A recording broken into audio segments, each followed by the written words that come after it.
I bought this 2007 Mini Cooper 1.6 petrol for 500 squid and we trailered it home. Let's see, was it a mistake? Our goal for this video is to see can we get this car safely back on the road, everything working, and see can we make a profit. So let's get in here.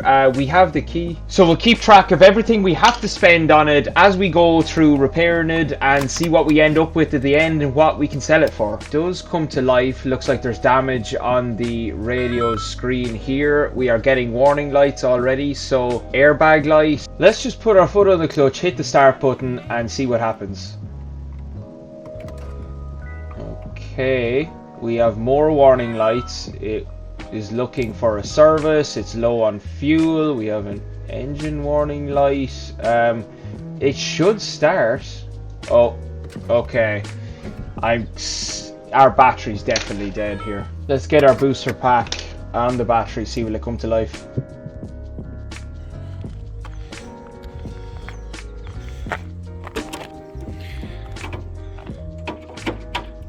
That's falling off. So this is the N12 B16 Prince engine. It's a 1.6 naturally aspirated petrol engine with dual Vanos. Leaky rocker cover gasket, no good.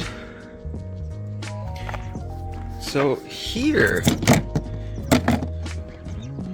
I mean, that's not supposed to happen. But we'll get the booster pack on this battery, see if it gives us enough juice to start it up. 11.5.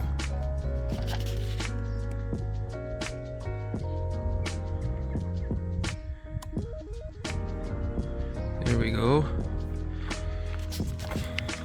Let's try this again.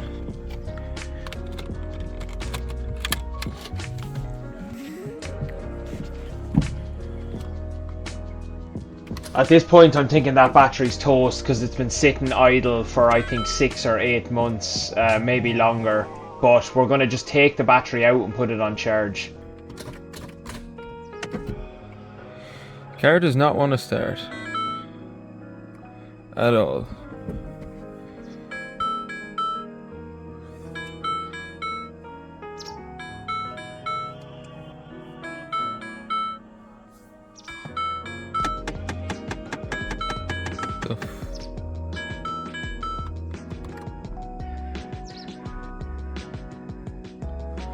Well, that's not good.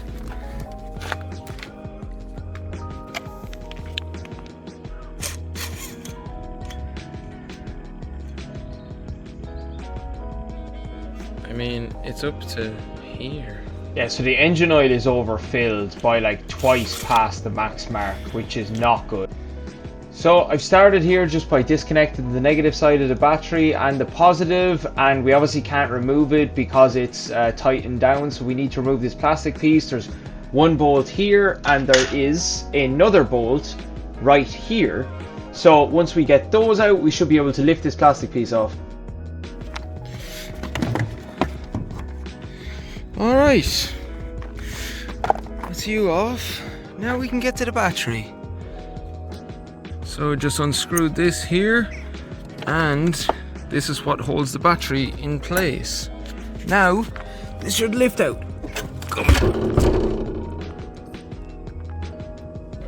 Why is everywhere wet?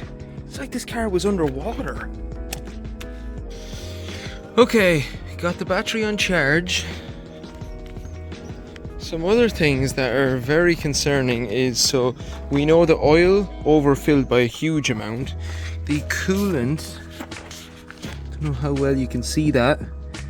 There's the min, here's the max. This is where the coolant's sitting. So coolant overfilled, oil overfilled, and so the air filter sits underneath that here and it is loose. It's not bolted down properly. Okay, so charged the battery, connected everything back on. Let's go see. Let's start. Okay. Wow. Not bad. Needs a service. wants to be checked. It's low on fuel. It's got an airbag light. Time is reset, that's okay. There's the airbag light. What else? What else? Is that it? Yeah? Okay. Let's plug in the diagnostic tool and see what we get. Let's turn you off. Okay.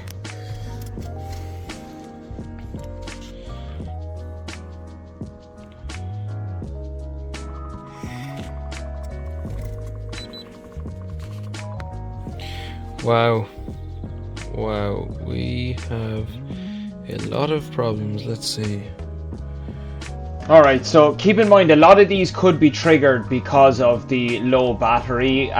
So once we put a fresh battery in it, we'll reset these codes. I imagine it's going to fix a lot of them. But so going through them here, we have a cylinder 4 ignition coil issue.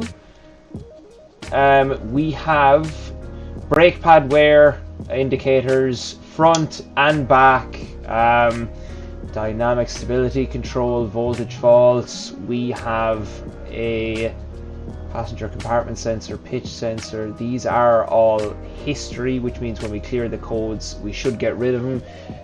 Here we have our reason. We have an airbag light, so under voltage during a self-test. So again, battery related. Instrument cluster power's cut off. Bulbs, so I would imagine these are blown bulbs, faulty wiring. We do have 1 or 2 as current there, so I imagine that will come back.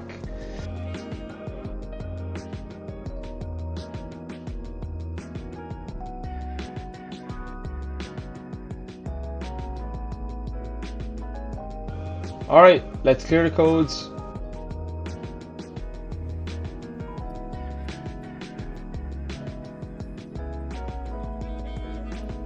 Okay, let's see what came back. Right.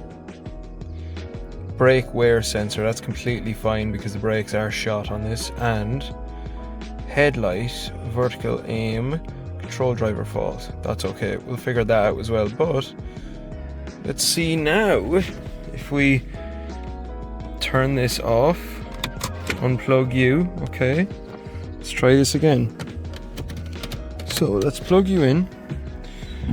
Clutch in, press the button. There we go. So what do we have? We have a service light, which is very understandable, And we have our brake warning light. Let's find what else is broken. so next, the button does not work here to open the boot.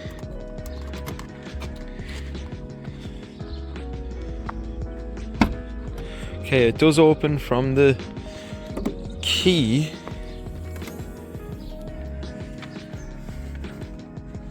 I don't know if you can see that. The boot is wet.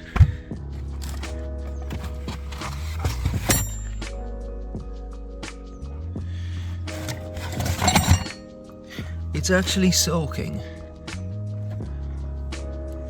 Don't know what that's about. There is 4 T20 bolts here. This whole thing then comes out. We need to just disconnect this and let's open it up. There we have it. That piece disconnected with 4 T20 bolts and a connector here. So let's pop off the chrome piece and see what's wrong with it. Okay, so I stripped the back off it, took the 2 light covers off, which you see here, and it is a sealed unit. This has been plastic welded around, so we can't get to the button. So honestly, we just need a replacement part here. I'm not about to open that up. Replacement from a breaker's yard, 70 quid. So here's a list of things it failed the test on, but we have more issues with it. But let's focus on these first. So the airbag light, the wheel caps weren't removed, the bulbs were blown, the rear brakes are shot, tires and fluid leaks. One of the rear bulb issues wasn't wiring or the bulb, it was actually the bulb holder. You can see it had burned through here, so I couldn't find a new one of them. So what I did was I just added a bit of solder to that, and it makes a perfect connection now, and it works perfectly fine. And it cost me nothing. Okay, so out with the old, in with the new. New battery cost me €110, so we'll add that to the running total. Go on, get in there. New battery in. Let's throw this back on. There we go. Back on. Okay, car in the air. Let's have a look underneath. So, we see oil, but the oil filler is up there, so it could have just dripped down to there. Now, oil pan being covered in oil. I mean, oil pan might be leaking oil. Rocker cover might be leaking oil, but we'll clear it away and let's just see how it goes. Overall, a bit of surface rust on the frame, not terrible. Looks like some coolant was leaking there. Let's see. Rad looks tidy. I mean, the underneath is covered, but it looks pretty okay actually. Exhaust doesn't have any holes in it. Suspension isn't leaking or collapsed.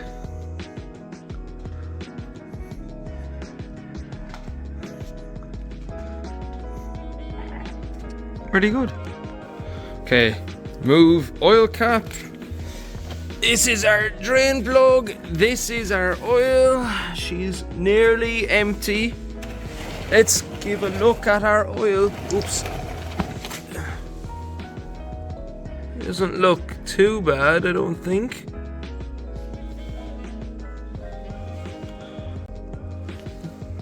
There's no... yeah.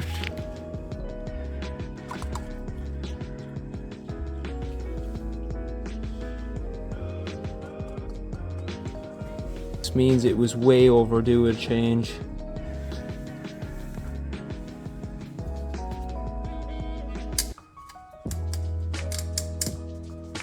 Full service kit cost about €180. That was oil filter, air filter, cabin filter, 4 spark plugs and a fuel filter.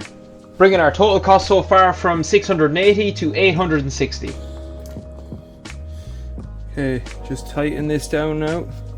That's the new oil filter.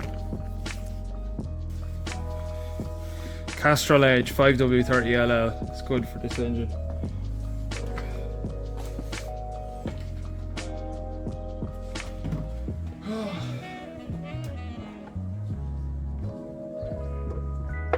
So far that's the old oil drained, the oil filter replaced, topped up with fresh oil, and now we are removing the air filter. And we're going to change that out next.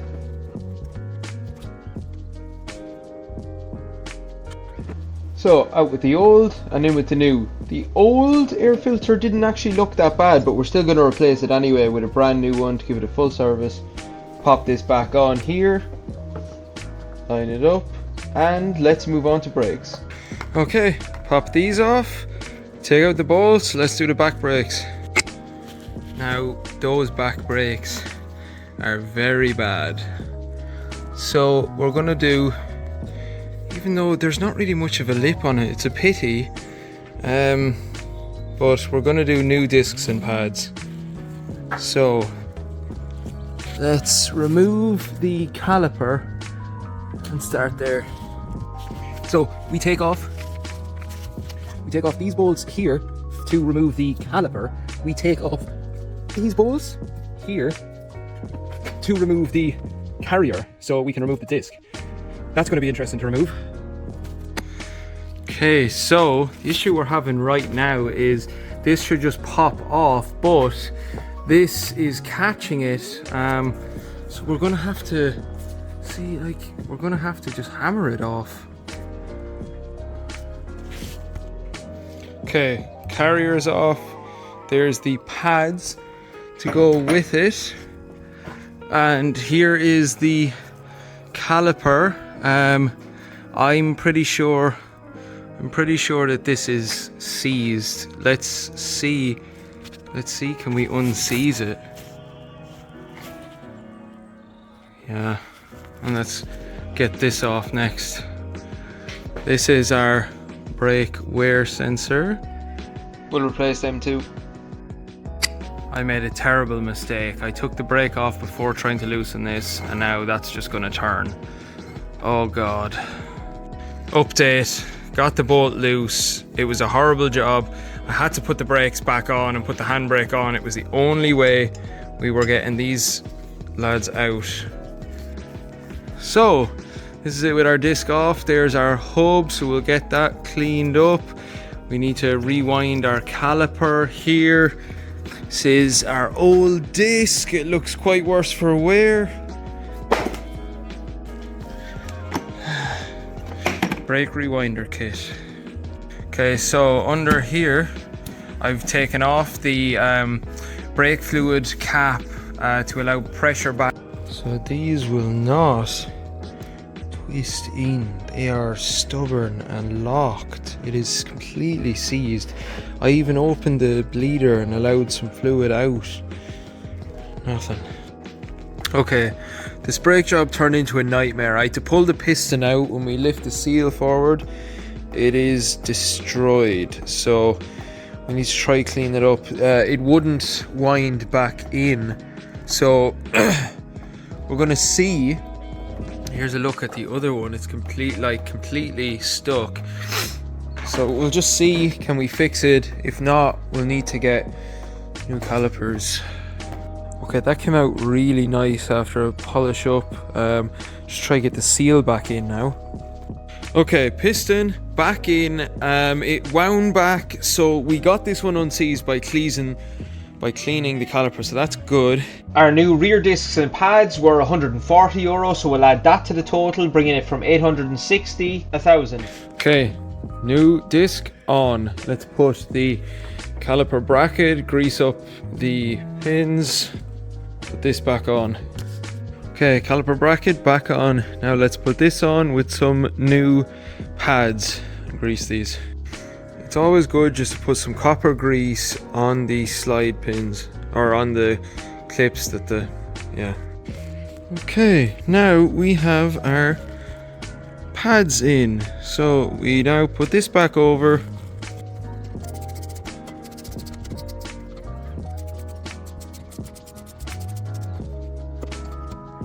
And this is our handbrake cable, which we want to reconnect here now as well. So pulling on the handbrake cable actually just squeezes on the pads as well, same as how if you were to press the brake pedal. One side done.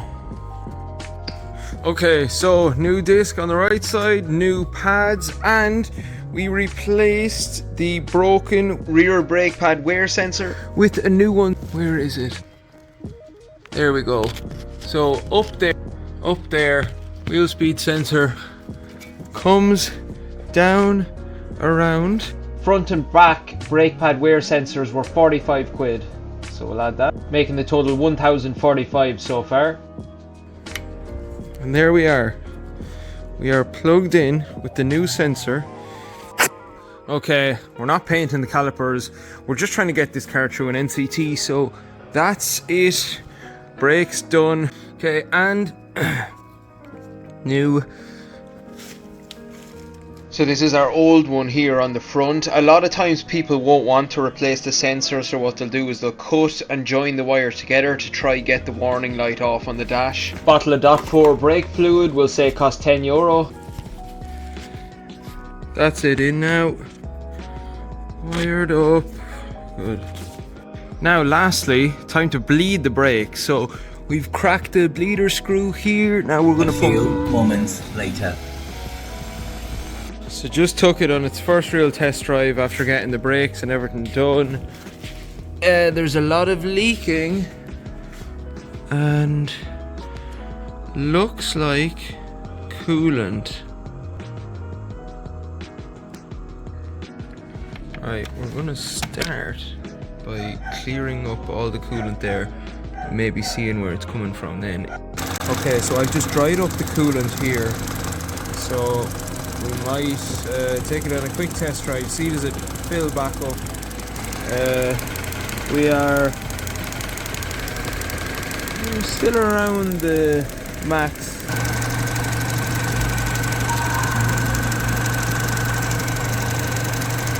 What the fuck is this piece of shit? Well, we found our leak.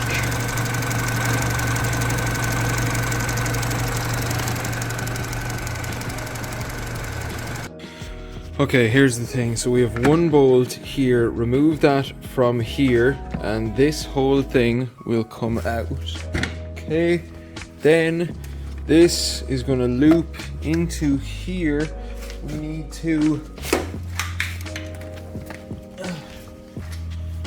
We need to pop off this from here. That'll go, and then this whole thing comes out here. Now we need to get into there, so we need to take all this off.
Okay, so down here, there was a push tab here, you push that in, pull that out down here. Then this blue tab here, that had a pop connector here, so you pull that out, that comes off.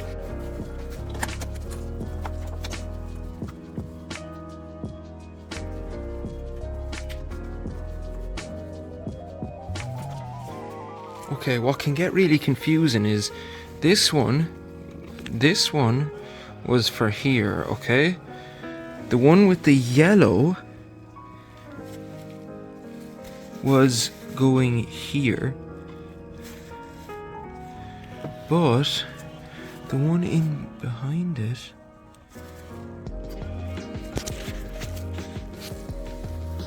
that one, they are the same connector. One has yellow, one doesn't. Now will the whole thing move out of the way? Now I think it will. Now you will move. Just enough. Just enough. Hello, you bastard. Okay, now we're underneath the car. There's no drain for the radiator, so what we're gonna have to do is open up the pipe here and let that drain into a bucket. Yeah.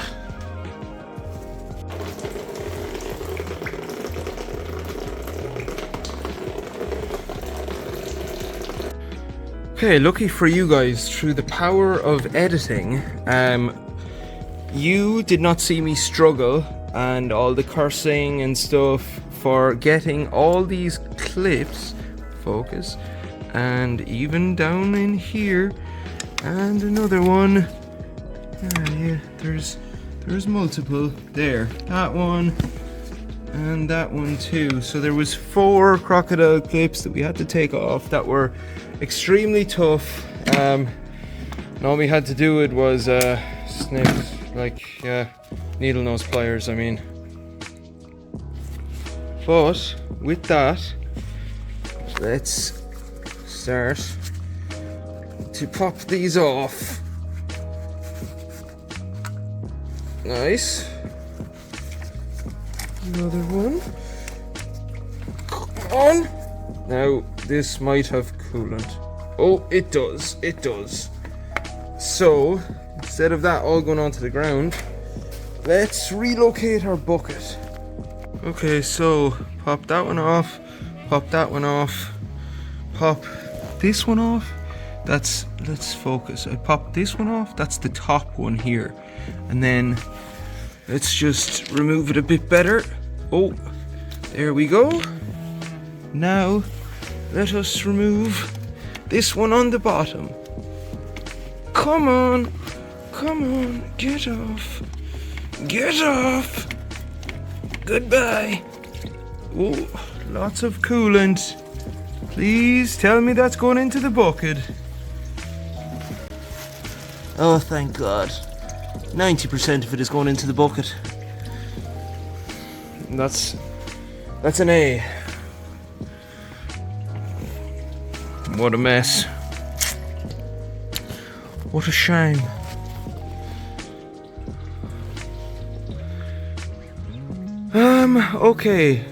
Okay, so now we need to take off that, let's see, that bolt.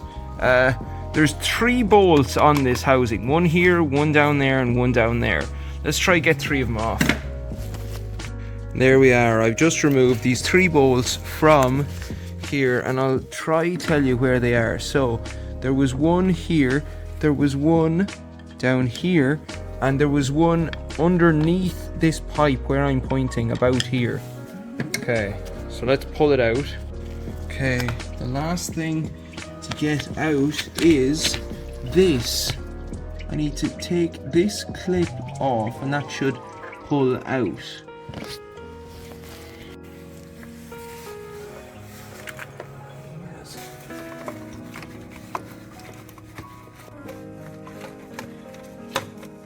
So a new coolant thermostat housing was 130 quid, and then the coolant was 30 quid, so we'll add that to the total and should bring us to 1,215 quid so far. And finally we have the old one out.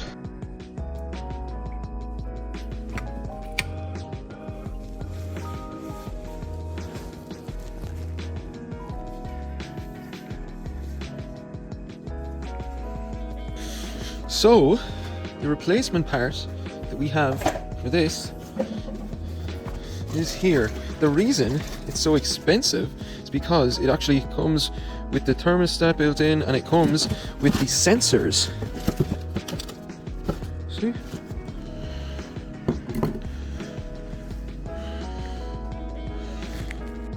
So we just cleaned the surface around there. We might clean it a little bit better actually. Before we put the new part in.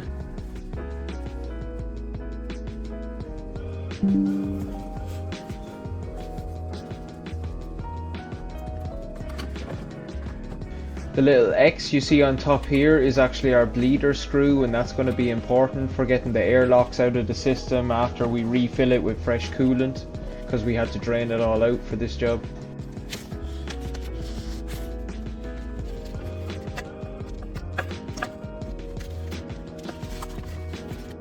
Getting the clip in there, you can't even see it. Yeah, there, focus. Getting that clip back on was absolutely impossible.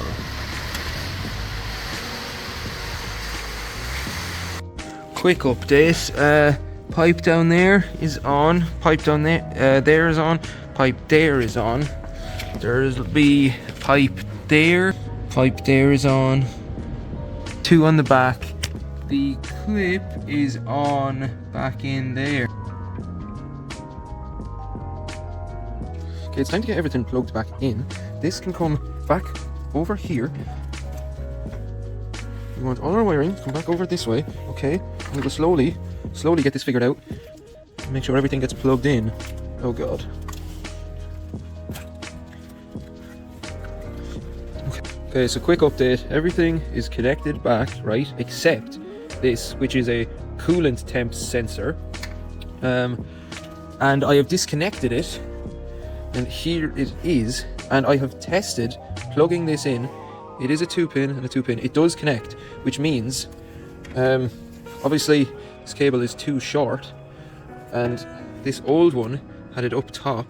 The new one is not up top. It's down here.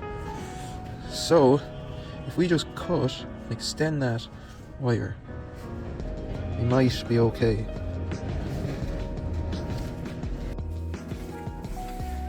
So cut 2 pieces from here, from this. Next strip some. Come on. Okay. Next part that's very painful to do. Say, now, what the fuck have we done? Huh? Right, time to solder these. Right, we're gonna solder this on now. Right, this is what it's looking like so far, so we just need to extend this side now. I don't know how it's gonna work. I don't know how it's gonna go. I don't know how it's gonna go. It could go either way. It could go either way. So just took it for a test drive. That wiring did work. There we are. Mini is done and we have it booked in for its NCT, which cost €60, so we'll add that to the total. Let's hope we can get a test on it and see can we get it sold.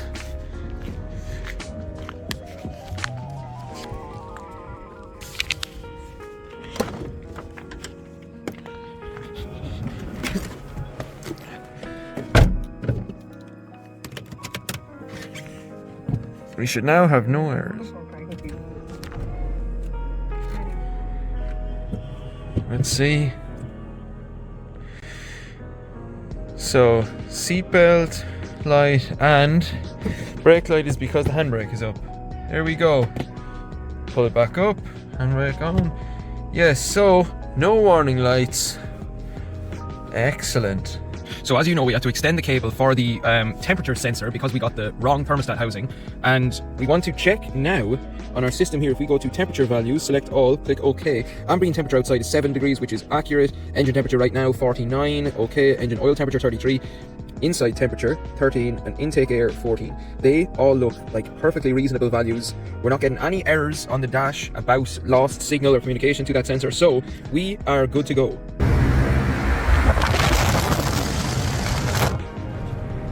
And we got a pass, so the Mini is ready for sale. Car passed NCT, so finishing touches. There we go. Now the other 4. So our total cost came to $1275. We sold the car for $2,000, which means we made a profit of $725. So that's all for this video. If you want to see more content like this, please like, comment and subscribe.